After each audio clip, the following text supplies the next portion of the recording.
Police পরিস্থিতি সামাল দেওয়ার চেষ্টা করছে এবং কিছু সময় আগেই আমরা দেখিয়েছিলাম যে পরিস্থিতি সামাল দেওয়ার জন্য কেন্দ্রীয় বাহিনীর জওয়ানদের নিয়ে আসা হয়েছিল। কেন্দ্রীয় বাহিনীর জওয়ানরা তারাও কিন্তু ময়দানে নেমে পড়েছেন।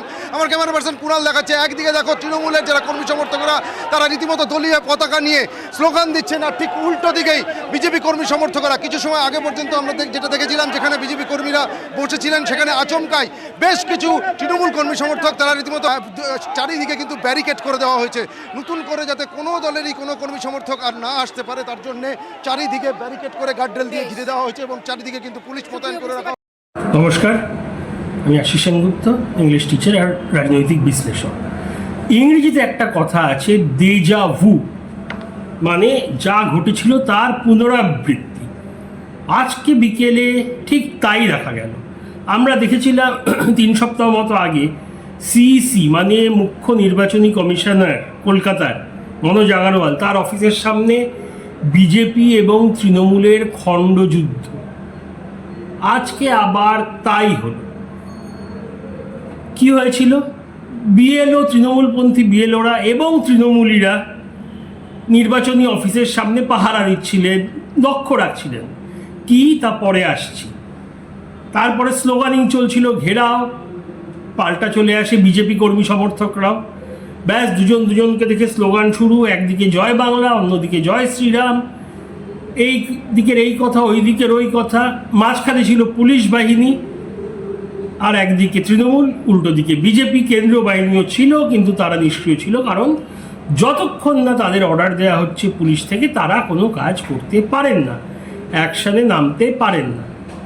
তো স্লোগানিং চলতে চলতে মাঝখানের পুলিশের যে ব্যারিকেড ছিল সেটা ভেঙে দুজন সামনাসামনি হয়ে যায়, তৃণমূল এবং বিজেপি, এবং শুরু হয় খণ্ডযুদ্ধ। তুমুল মারামারি, ধাক্কাধাক্কি, লাঠি দিয়ে, পতাকার বাঁশ দিয়ে একে অপরকে মার, রক্তারক্তি কাণ্ড।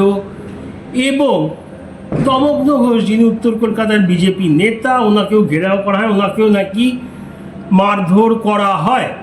তবে বিজেপিরা বলছেন যে আমাদের আগে হামলা করেছে, আমরা তাই পাল্টা দিয়েছি, আমরা আত্মরক্ষা করেছি। তারপরে আবার পুলিশ এসে পড়ে, মাইকিং করে, দুজনকে ছাড়ায়। তৃণমূলেরা লোকেরা যে বাইক টাইক নিয়ে এসেছিলেন, ওনাদের বাইক টাইক নাকি ভাঙচুর করা হয়। একদিকে বিজেপি বলছে ওনাদের ওপর আক্রমণ হয়েছে, এদিকে তৃণমূলীরা বলছেন ওনাদের ওপর আক্রমণ হয়েছে। তো যাই হোক, এইটা এলো কেন? পুরো ঘটনাটির সূত্রপাত হলো কালকে বিকেল বা সন্ধেবেলা অভিষেক ব্যানার্জি হানা দিয়েছিলেন চিফ ইলেকশন অফিসার মনোজ আগরওয়ালের অফিসে, মানে আজকে যেখানে ঝামেলাটা হয়েছে সেখানে। উনি বেরিয়ে এসে বলেন যে কারচুপি করা হচ্ছে ভোটে। হাজার হাজার বান্ডিল করা ফর্ম 6, মানে যেই ফর্মের দ্বারা নতুন ভোটার অ্যাড বা সংযোজন করা যায়, তালিকায় নতুন ভোটার ঢোকানো যায়, এরকম নাকি প্রচুর ভোটারদের বেআইনিভাবে ঢোকানো হচ্ছে। এবং এরা মূলত বিহার, উত্তরপ্রদেশ, ঝাড়খণ্ড, হরিয়ানা ইত্যাদি জায়গাকার ভোটার। তারা এখানকার লোক না, এখানকার বাসিন্দা না। ভোটে জেতার জন্য বিভিন্ন বিধানসভায় এনাদের ফর্ম 6-এর দ্বারা অ্যাড করা হচ্ছে। এই ছিল ওনার অভিযোগ, এবং উনি ওনার পার্টি কর্মীদের বলেছিলেন সজাগ দৃষ্টি রাখতে। সেই আদেশেই ওনাদের নাম্বার 2 নম্বর নেতার আজ্ঞা মেনে কাজ করছিলেন, পাহারা দিচ্ছিলেন।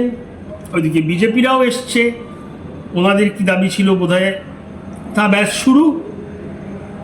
আজকে বিজেপি নেতৃত্ব এসেছিল, শুভেন্দুবাবুরা কিছু কমপ্লেন জমা দিতে মমতা ব্যানার্জির নামে, সেটা আগে দুপুরের ঘটনা।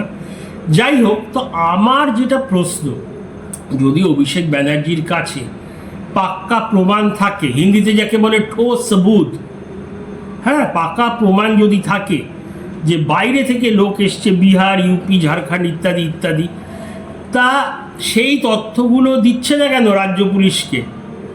আর রাজ্য পুলিশের তো দেখা দরকার বাইরে থেকে কে ঢুকছে, বহিরাগত মানে যারা ভোটের সময় এদেশের ভোটার, এখানকার ভোটার না, কোনো কুমতলবে ঢুকেছে। তা এরা যদি এসে থাকে, এরা কোথায় থাকছে? হোটেলে থাকছে না বাড়ি ভাড়া করে? এই সব কিছু তো পুলিশের নখদর্পণে থাকার কথা। তা পুলিশ গ্রেফতার করছে না কেন? মানে প্রেস কনফারেন্সের অভিযোগ জানিয়ে কি হবে?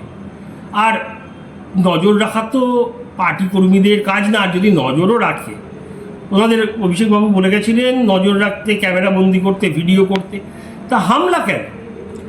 তো যাই হোক, এই কাজটা তো পুলিশের। আর যদিও এখন মডেল কোড অফ কন্ডাক্ট চলছে, তবুও তো মুখ্যমন্ত্রী আমাদের মমতা ব্যানার্জি আছেন, ওনার তো নজরে বা নলেজে, জ্ঞানে তো আছেই। তা যাই হোক, ধরে নিলাম নেই, তাহলে পুলিশকে গিয়ে বলছে না কেন অভিষেকবাবু যে আমার কাছে এই প্রমাণ আছে? যদি বলছেন ওনার কাছে পাক্কা প্রমাণ আছেন, ছবি আছে, ভিডিও আছে, সেগুলো পুলিশের কাছে দিলেই তো হয়ে যায়। এদের গ্রেফতার করা হতে পারে যে ভুয়ো ভোটার ঢুকেছে। এইসব না করে এরকম ঝামেলা তৈরি কেন, যখন একটা সহজ আইনত উপায় আছে? এই ফর্ম নাম্বার 6 দিয়ে থাকে, যদি সেই ছবিগুলো, সেই ভিডিওগুলো সোজা পুলিশের হাতে দিয়ে দিতে, তাহলেই লেখা চুকে যায়, বা কোর্টেও মামলা করা যায়। জানাবেন আপনাদের মতামত। অনেক অনেক ধন্যবাদ। জয় হিন্দ।